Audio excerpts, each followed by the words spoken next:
G'day guys, Wayne and Lynn here. We just had our lunch and we just come out in the veranda, have a cup of tea. We thought, we'll have a little chat put the phone up and have a talk. And Lynn said, what are we going to talk about? And I said, I don't know, what do you think? And then Lynn suggested, why do we like homesteading? Yeah, so we thought, we'll come on and have a bit of a chat and see how it goes. So I guess I can start off that as a kid, all I ever thought about was I wanted to be a farmer, and I was into horses and things, and I loved that lifestyle that I could see, and I thought we can be our own boss, We always used to joke when the kids were little, we used to say, Cram, our last name is Cram, K-R-A-M-M-E, and we used to say to the girls, Cram means work for yourself, you don't work for a boss. So we always said that to the kids. That. Yeah, and so that's how I like it. I just love the country lifestyle, and there was a farm not far from here. There was an old guy had horses, and man, every time I had a chance, I was over there with him and riding his horses. That was the main reason I used to go there, because I used to want to get riding a horse. I was only a little kid then, and I used to watch him, and I used to think, I want to be like him. He had a good lifestyle. He'd come out he lived in town actually, this guy, but he had a property out of town, and I used to follow him around, and we'd the carp had just got into Australia then, and there was carp in the rivers, and he'd do a bit of work, hoe some thistles or whatever he had to do, and then he'd go spearing carp and things like this, or we'd get the horses and go for a ride. And I thought, this is not a bad job. But anyway, I just always wanted to be on a bit of land. Yeah. We haven't got a very big farm. Yeah, we've only got a small place here, but we love it, and we seem to generate enough that we can survive off the place. Do. There's a funny saying in Australia. They say, the bigger the hat, the smaller the farm. I've got a big hat, so I've got a very big farm. So anyway, I've got no hat. But yeah, it was good. We brought our kids up here on this place. Well, when we came down here, we had two, and one was born down here. And yeah, it's been good to bring the kids up on the farm. They're in their mid to late 20s now, and I think it gave them a good grounding. It taught them good work ethic, because they used to work hard here. They'd help me out, they'd help Lynn out. They used to grow a veggie garden and stuff themselves. They'd have their own veggie gardens, and yeah, they used to help me out a lot. They'd hoe thistles. I taught them how to hoe thistles properly and how to sharpen their hoe, and they worked like blokes, didn't they? They did. They were like five grown guys, I think, the way they were. It's an exaggeration. Well, I'm mum, so of course I say that. Yeah, but they did. They really had good work. They did a man's job. So we had 1, 2, 3, 4 men, 2 mates, 5. Yeah. Anyway, I was just thinking then. One time we mowed the flat here for hay, and there was a lot of dock in the gully. There's a little low spot there where the water laid, and the dock got going there, and we mowed it, and I had to go to Melbourne for some reason. It must have been a pretty major reason to get me to go to Melbourne. I can't remember what we did. An equestrian event. Was it? And the girls, while I was away, it was a stinking hot day, and when I came back the next morning, I got up to go and check the hay, and they picked every bit of dock out of that grass and stacked it up. They had piles of it along the fence just for me to go and pick up. And yeah, it was really good. It blew me out that how much work they'd put in to do it, and they said they were sweating and hot all day, but they wanted to do it for Dad. They did. And it was great. It was yeah. you want me to keep rambling on, or Well, do you want I me to could- have I a could- turn? you have a go? I don't mind. You have a go, and I'll come back. Okay, all right. Yeah. Well, why I love homesteading is it's made us a fairly close family. I feel because we've been able to work as a team together all the time.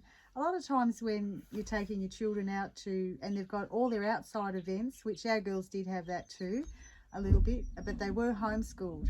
So we tried to keep a bit of a balance, you know, sports and a little bit, and guitar lessons and things like that. But ultimately, they were here all day with us on the farm, and we were back in the 1800s. Really, I feel we were like that. We were very old school, and yeah, it was great because, you know, if I was running late doing some things around the place in the garden, I'd say to Candace or Mel or Cindy, can one of you guys go and put some dinner on for me? And that helped me a lot, and it was teaching them skills.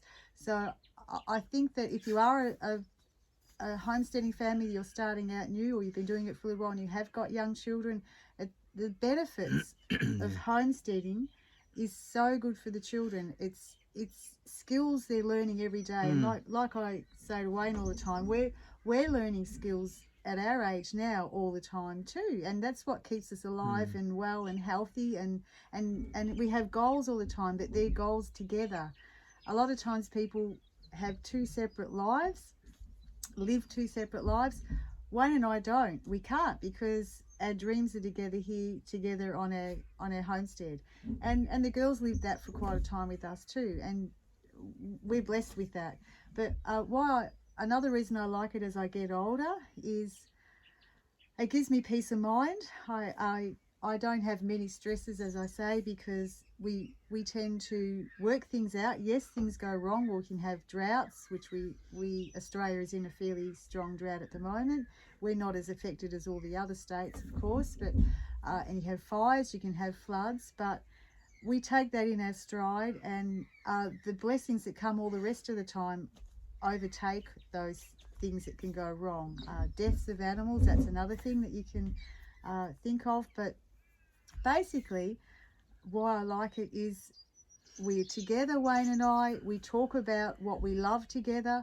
I have my veggie garden all the time, and I'm growing fruit and vegetables that no one else has handled bar me. I know what's on those fruit and vegetables. I know what we're putting in our mouth, and I'm not just not thinking about it when I go to a supermarket and picking up celery, lettuce, potatoes, carrots. Oh, which ones look the nicer? What's the price? I'm thinking from the time they get put in the ground, wow, that's what I'm going to grow out to food for us to preserve, to can, or cook for us as a family tonight. And that really rewards me a lot. I really get a buzz out of doing that. And raising animals too, you know, you're raising life. That's so good. I love that as well. That's right.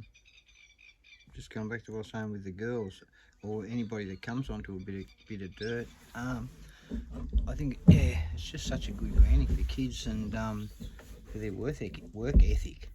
Like we said. Did I say that? Did I? A little bit. Yeah, we did.